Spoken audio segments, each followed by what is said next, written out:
Today I want to show you how to connect a manual breast pump. And when you get your breast pump, it comes in these various parts: the bottle, the nipple, the valve, this the lid, then we have this silicone shield, and then the pump itself. So the first thing, there's this part over here. This is where you connect your valve. The valve is this part, so you make sure you fit it nicely inside like that. When you connect the valve, you now put your bottle like that. Then there's this part, the silicone shield.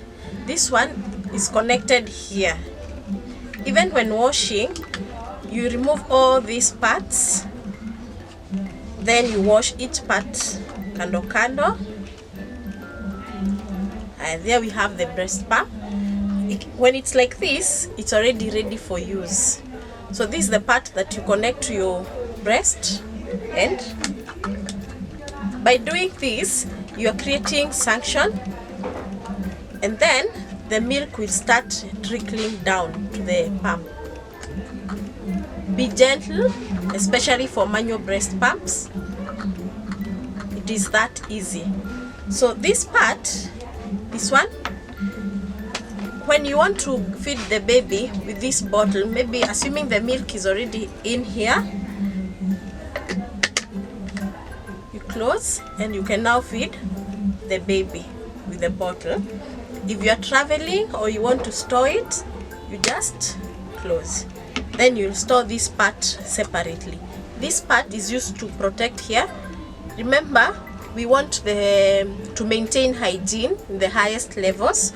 So after you're done using your breast pump, you can close it. Then you store it in the storage box, storage rack, like that.